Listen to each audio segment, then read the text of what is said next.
নমস্কাৰ মই ৰাতুল কলিতাই পুনৰবাৰ তোমালোকৰ মাজলৈ আহিছো দশমমান শ্ৰেণীৰ অংকৰ এটা ক্লাছ লৈ আজি আমি নতুন ক্লাছ এটা কৰিম ত্ৰিভুজ ট্ৰায়াঙ্গল তোমালোকে জানা ইয়াৰ ওপৰত আমি কেইটামান অংক কৰিম বিশেষকৈ আজি প্ৰথম এটা অংক কৰি লও আমাক দিয়া আছে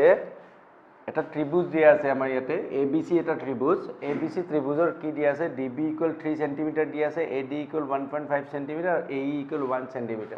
আৰু আমাক উলিয়াব দিছে EC আৰু আমাক এটা বস্তু দি থৈছে যে DE parallel BC DE parallel BC So, আমি স্টার্ট করার আগতে এটা কথা কই দিও যদি এটা ট্ৰায়াঙ্গেলৰ দুটা সাইডৰ পয়েন্ট দুটা যদি আমি এনেকে যদি DE জয়েন কৰাৰ পিছত যদি DE প্যারালাল BC হয় তেতিয়াহলে কি হ'ব তেতিয়াহলে হ'ব AD by BD equal AE by EC নতুবা AB by AD equal AC by AE মানে যদিহে এটা ট্ৰায়াঙ্গেলৰ দুটা বাহুৰ যদি জয়নিং যেটো লাইন থাকিব এই বাহুটো যদি ইয়াৰ প্যাৰালাল হয় সমান্তৰাল হয় তেতিয়ালে কি হ'ব ইয়াৰে যেটো ৰেশিও থাকিব AD / BD = AE / EC ইয়াৰ ৰেশিও দুটা মানে একে হ'ব মানে সমানুপাতিক হ'ব সো ইয়াত যদি আমি এনেকে কৰিব লাগে তেতিয়ালে আমি কি কৰিম আমাক EC উলিয়াব দিছে তো EC উলিয়াব দিলে আমি কি কৰিম আমি গম পাইছো যে এই ট্ৰায়াঙ্গেলটোত আমাক DB দিয়া আছে AD দিয়া আছে আৰু AD কিমান দিয়া আছে 1.5 cm দিয়া আছে তাৰ পিছত AE কিমান দিয়া আছে 1 cm দিয়া আছে আৰু DB কিমান দিয়া আছে 3 cm দিয়া আছে সো যদি এখিনি দিয়া আছে তো আমি কি উলিয়াব লাগিব আমাক দিছে EC উলিয়াব এতিয়া আমি লিখিম দিয়া আছে মই ওপৰত গিভেন বুলি দিছো তোমালোকে বুজি পাইছা চাগে গিভেন দিয়া আছে আমাক কি DE parallel BC DE parallel BC যদি DE parallel BC হয় তেতিয়াহলে কি হ'ব আমাৰ AD divided by BD equal AE divided by EC যদি এই দুটা প্যারালাল হয় যদি লাইন দুটা প্যারালাল হয় তেতিয়ালে AD divided by BD equal AE divided by EC হল আমাক ইয়াত ভ্যালু বিলাক দিয়া আছে AD মান কিমান দিয়া আছে 1.5 BD কিমান দিয়া আছে 3 AE কিমান দিয়া আছে 1 EC আমাক উলিয়াব দিছে তো ঠিক আছে এইটো 1.5 এইটো 3 আমি যদি ক্রস মাল্টিপ্লিকেশন কৰি দিও নতুবা ইয়াত যদি আমি এটা কাটিও দিব খুজো নহয় তেতিয়ালে কি হ'ব 15 ইয়াত এটা 0 দি দিলো তোমালোকে জানাই যদি আমি দশমিকটো গুছাই দিও ডেসিমেলটো যদি আমি গুছাই দিও তেতিয়ালে কি হ'ব তলৰ ফালে এটা 0 আহি যাব তাৰ মানে EC ইকুৱেল কি হ'ব 2 cm তো EC আমি কি পালো 2 cm গতিকে এই অঙ্কটো চাবা যদিও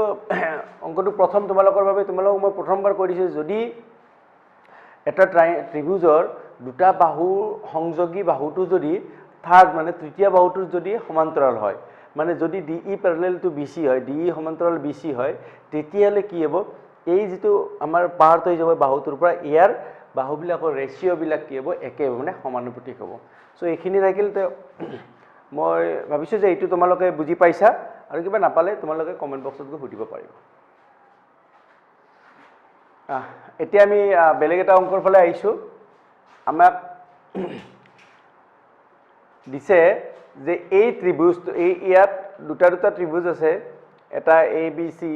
এটা আছে ADC বা এনেকৈ সৰুৰা বহুত ইয়াত ত্ৰিভুজ আছে স্পেশালি এই আমাক যেটো চিত্ৰ দিছে এই চিত্ৰটোৰ পৰা আমাক কি দিছে চিত্ৰটোত LM parallel CB মানে এইটো প্যাৰেলেল এইটো দিছে আকৌ ln প্যাৰেলেল cd ln প্যাৰেলেল cd দিছে তাৰে আমাক এই চিত্ৰৰ এইটো প্যাৰেলেল এইটো দিছে এইটো প্যাৰেলেল এইটো দিছে আমি প্ৰুভ কৰিব লাগে আমি প্ৰমাণ কৰিব লাগে am by ab equal al by ad আমি এইটো প্ৰমাণ কৰিব লাগে তো চোৱা আকৌ এবাৰ কৈ দিছো কোৱেশ্চনটোত আমাক কি কি দিছে চোৱা কোৱেশ্চনটোত দিছে আমাক এইখিনিত ইয়াত এই চিত্ৰটোত দিছে this parallel this and this parallel this and আমি কি কৰিব লাগিব am divided by ab equal an divided by ad উলিয়াব লাগিব ঠিক আছে আমি এনেকৈ যাওঁ প্ৰথম ট্ৰায়াঙ্গল যেটো আছে ইন ট্ৰায়াঙ্গল কি আছে abc আমি প্ৰথম ট্ৰায়াঙ্গলটো লৈছো abc ত কি দিয়া আছে ml parallel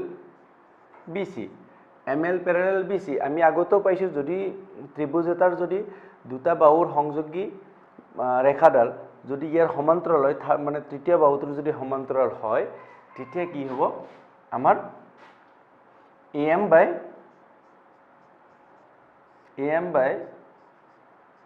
bm বা mb ইকুৱেল কি হ'ব al by lc যদিহে এইটো প্যাৰেলেল এইটো হয় তেতিয়া am by bm equal al by lc হ'ব এইটো নাম্বাৰ 1 আকৌ আমি তলৰ যদি ট্ৰায়াঙ্গলটো চাও তলত কি ট্ৰায়াঙ্গল আছে তলত কি ত্ৰিভুজ আছে adc যদি আমি adc ত চাও adc ত আমাক কি দিছে nl প্যাৰেলেল dc দিয়া আছে nl প্যাৰেলেল dc দিয়া আছে dis প্যাৰেলেল dis দিয়া আছে তো আকৌ ওটোৰ দৰে হ'ব যদি এইটো দিয়া আছে তেতিয়ালে কি হ'ব an by dn equal al by lc ঠিক আছে এইটো নাম্বাৰ 2 সো আগতো কৈছো মই আমি কি কৰিব আছে আমাক যদি এই দুটা প্যাৰেলেল দিছে ত্ৰিভুজ দুটাৰ এই মানে সংযোগী এইটো বাহু এই বাহুটোৰ বাহু দুটাৰ সংযোগী ৰেখাডাল ইয়াৰ সমান্তৰাল আছে so an by dn equal al by lc তো এতিয়া আমি দুটা ইকুৱেশ্যন পালো দুটা সমীকৰণ পালো আমি খালি মন কৰিব লাগিব কি আমাক কি প্ৰুভ কৰিব দিছে এটো মন কৰিব লাগিব আমাক প্ৰুভ কৰিব দিছে am by ab equal an by ad মোৰ সুবিধাৰ্থে মই এইখিনি অলপ ৰাপ কৰি দিছো এতিয়া আমি 1 আৰু 2 ৰ পৰা কি পাম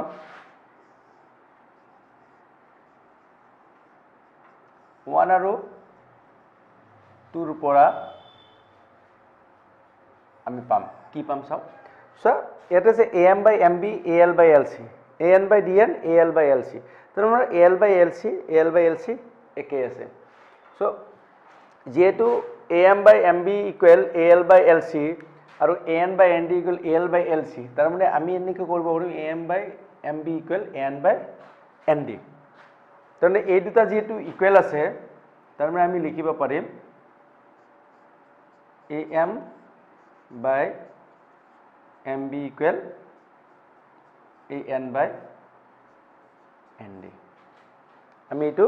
লিখিব পাৰো nd বা dn আমি একে লিখিব পাৰো nd লিখিছো বা dn লিখিছো একে কথা তো আমি এই দুটা ইকুৱেশ্যনৰ পৰা যেহেতু এফালো al by lc আছে ইয়াতো l by lc আছে তাৰ মানে এইটো আৰু এইটো কি হ'ব আমাৰ ইকুৱেল হ'ব সেইকাৰণে am by mb equal an by nd তো এইখিনি নিশ্চয় বুজি পাইছা এতিয়া আমাক প্ৰমাণ কৰিব আমি প্ৰমাণ কৰিবলৈ am by ab equal n by ad তো যদি আমি এনেকৈ প্ৰমাণ কৰিব লাগে তেতিয়ালে আমি এটা কাম কৰিব প্ৰথমতে আমি এইটো দুটা ৰেচিপ্ৰকেল কৰি দিছো তোমালোকে জানা ৰেচিপ্ৰকেল মানে আমি এই ভগ্নাংশ দুটা উল্টা কৰি দিছো am by mb টো আমি mb by am কৰিছো an by nd equal nd by an কৰিছো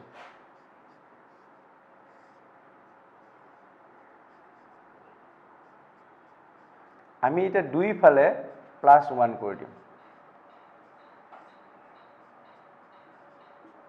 আমি এইবিলাক এনেকুৱা হঠাৎ আমি যেতিয়া +1 কৰিছোঁ কৰি দিছোঁ বা কিবা এটা যোগ বা বিয়োগ কৰি দিওঁ তেতিয়া তোমালোকৰ নিশ্চয় প্ৰশ্ন হয় যে আমি কিয় কৰিলোঁ আৰু সেই প্ৰশ্নটোৱে সদায় আহিব লাগে মনত আমি কিয় কৰিলোঁ আমি এই কাৰণে কৰিছোঁ যে আমি সদায় যেতিয়া আমাক প্ৰমাণ কৰিব দিয়ে আমাক কি প্ৰমাণ কৰিব দিছে সেইটো আমি সদায় লক্ষ্য কৰাটো আমাৰ দৰকাৰ আমাক দিছে am/ab an/ad যদি এইটো পাব লগা হয় তেতিয়াহ'লে আমি ইয়াত m/mb বা n/nd পাইছোঁ কিন্তু আমি যেহেতু ab পোৱা নাই তেতিয়াহ'লে আমি ইয়াত কিবা নহয় কিবা এটা মেকানিজম কৰিব লাগিব আৰু আমি যেটো কৰিম হেতু কমপ্লিটলি আমি জিওমেট্ৰিক্যাল প্ৰসেছত কৰিব লাগিব আমাৰ যিখিনি জ্যামিতিৰ আমাৰ যিখিনি নিয়ম আছে সেই নিয়মত আমি যাব লাগিব সেই কাৰণে এই জ্যামিতিৰ নিয়মটো চোৱা বা অংকৰ কিছুমান নিয়ম থাকে যে আমি যদি লেফট হ্যান্ড সাইডত 1 প্লাস কৰিছো ৰাইট হ্যান্ড সাইডত আমি 1 প্লাস কৰিব লাগিব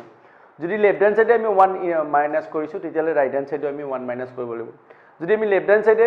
যদি 1 মানে পূৰণ কৰিছো বা মাল্টিপ্লাই কৰিছো তেতিয়ালে ৰাইট হ্যান্ড সাইডে আমি এই 1 টো মাল্টিপ্লাই কৰিব লাগিব মানে আমি যিবিলাক ফাংচন কৰো এতিয়া ইয়াত 1 প্লাস কৰিছো তেতিয়ালে এইফালে আমি 1 প্লাস কৰিম ঠিক আছে আমি একদম সিম্পল যা এটা এলসিএম উলিয়াইলো তলত am থাকিলে mb প্লাস am ইয়াত an থাকিলে nd plus an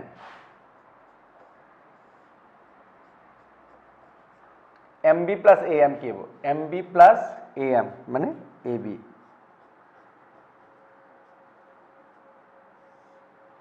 nd plus an plus nd কি হ'ব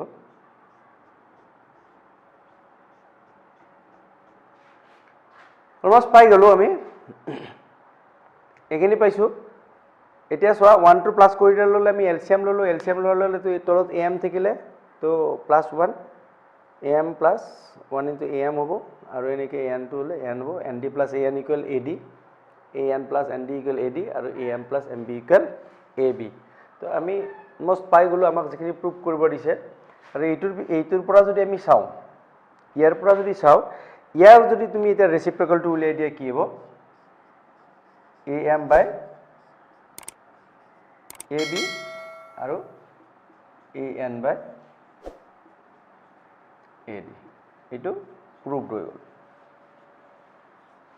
প্রমাণিত হৈ গল যে আমি ইয়াত রেসিপ্রোকাল কৰি দিলো আমাক কি দিছিল am by ab equal an by ad আমাৰ এই চিত্ৰটোত am by ab আৰু an by ad প্ৰমাণ হৈ গল পুনৰবাৰ কৈছো যে এই ট্ৰায়াঙ্গল আমি যেতিয়া অংক কৰিম অংক কৰোতে আমি সদায় এটা বস্তুত লক্ষ্য কৰিব লাগে যে আমি আমাক কি কৰিব দিছে কোৱেশ্চনটো আমাক কি দিছে বিশেষকৈ জিওমেট্ৰিক্যাল পোৰশন বিলাকত আমাৰ স্টুডেন্ট বিলাকৰ বহুত টাফ হয়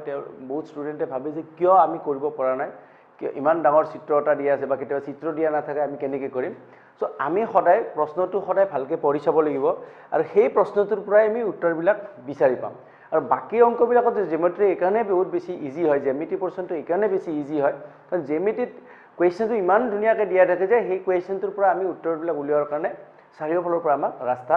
দিয়া থাকে সেই কাৰণে এটা কথাই জিওমেট্ৰিৰ ক্ষেত্ৰত তোমালোকে সদায় মনত ৰাখিবা যে কোৱেশ্চনটো প্ৰশ্নটো বাৰে বাৰে পঢ়ি থাকিব লাগে যদি এবাৰত বুজি নোপোৱা তেতিয়া দুবাৰ পঢ়া দুবাৰ নহলে তিনিবাৰ যেতিয়া বেছিকৈ বুজি পাবা বেছিকৈ পঢ়ি চাবা তেতিয়া তুমি বুজি পাবা আৰু লগতে লক্ষ্য কৰিব লাগে যে আমাক কি কৰিব দিছে যদি প্ৰমাণ কৰিব দিছে তেতিয়া আমি প্ৰমাণ যেটো কৰিব দিছে সেইটো ষ্টাইলতে আমি অংকটো কৰিব লাগিব আৰু যদি কেতিয়াবা